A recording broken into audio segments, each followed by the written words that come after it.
కూడా ప్రజా సమస్యలకు సంబంధించిన ప్లక్కార్డులని తమ చేతుల్లోకి తీసుకుని ఎంపీలంతా కూడా విజయ్ చౌక్లో బైఠాయించి తమ నిరసనని తెలియపరుస్తున్నారు. ప్రభుత్వం ప్రజా సమస్యలపై చర్చించకుండా ముఖ్యంగా పార్లమెంటు సమావేశాలని వాయిదా వేసింది. ఎన్ని అంశాలపైన వాయిదా తీర్మానించినా అవేవి కూడా ప్రభుత్వం పట్టించుకోలేదు. ధరల పెరుగుదల విషయంలో కానీ, పెగసెస్ అంశం కానీ, వ్యవసాయ చట్టాల విషయంలో కానీ ఇవేవి కూడా చర్చకు సుముఖంగా లేకుండానే ప్రభుత్వం ఈ సమావేశాలు ముగించింది. వారికి కావాల్సిన బిల్లుల్ని ఆమోదింపజేసుకుంది. కానీ ముఖ్యంగా ప్రజా సమస్యలపై ప్రభుత్వానికి చిత్తశుద్ధి లేదు అంటూ ముఖ్యంగా నేతలంతా కూడా ఇక్కడే విజయ్ చౌక్ వద్ద బైఠాయించి తమ నిరసనని తెలియపరుస్తున్నారు. రాహుల్ గాంధీ, అలాగే అధీర్ రంజన్ చౌదరి, ముఖ్యంగా మల్లికార్జున ఖర్గే వీరంతా కూడా మీడియాతో మాట్లాడుతున్నారు. ముఖ్యంగా భవిష్యత్ కార్యాచరణ ఏ విధంగా ఉంటుంది, ప్రజా ఉద్యమాలని ఏ విధంగా ముందుకు తీసుకెళ్లబోతున్నారు, వీటన్నిటికి సంబంధించిన అంశాలని మరి కాసేపట్లో వారు ప్రకటించబోతున్నారు. పూర్తిగా right Gopi.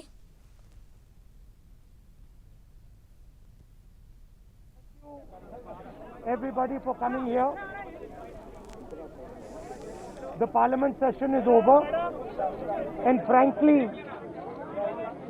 as far as 60% of the country is concerned, there has been no parliament session, because the voice of 60% of this country has been crushed, humiliated, and yesterday in the Rajya Sabha physically beaten. We raised the issue of Pegasus. We asked the government to debate Pegasus. The government refuses to debate Pegasus.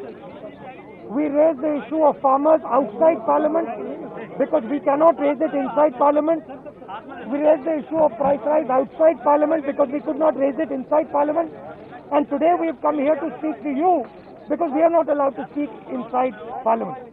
This is nothing short of the murder of the democracy of this country. I'd also like my friends from other parties to make their comments. Raul sir.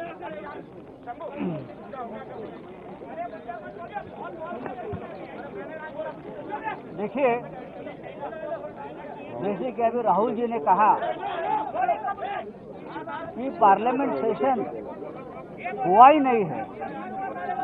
अगर विपक्ष को अपनी बात रखने का मौका नहीं मिला है, हम जनता के हित में, देश के हित में जो बात रखना चाहते थे, हमारा आवाज आप तक पहुंचने नहीं दिया।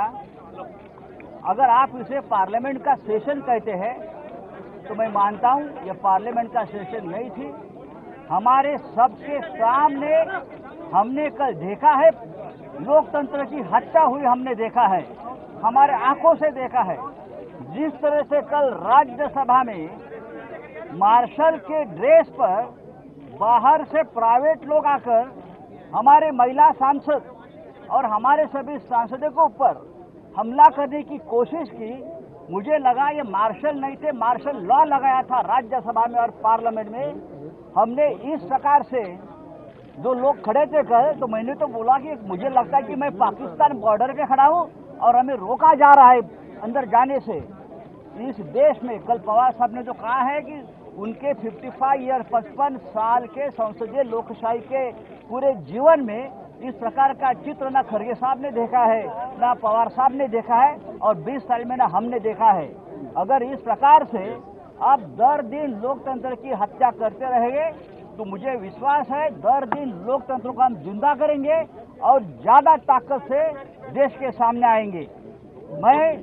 मैं ये जो हमारी अपोजिशन की यूनिटी है उसको धन्यवाद देता हूं कि कल भी हम एक साथ थे और आज भी एक साथ है और कल भी रहेंगे। धन्यवाद।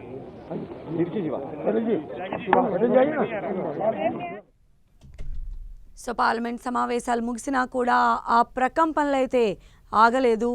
మనం చూడొచ్చు ఎంపీలందరూ కూడా 15 పార్టీలకు సంబంధించిన వారందరూ కూడా విజయ్ చౌక్ చేరుకున్నారు. అక్కడ లోక్సభకి సంబంధించిన నిరసనను తెలియజేస్తూ ఉన్నారు. పోలీసులు వారిని అడ్డుకునే ప్రయత్నం చేస్తూ ఉన్నారు. ఇప్పటివరకు మనం విన్నాం, రాహుల్ గాంధీ మాట్లాడడం కూడా జరిగింది.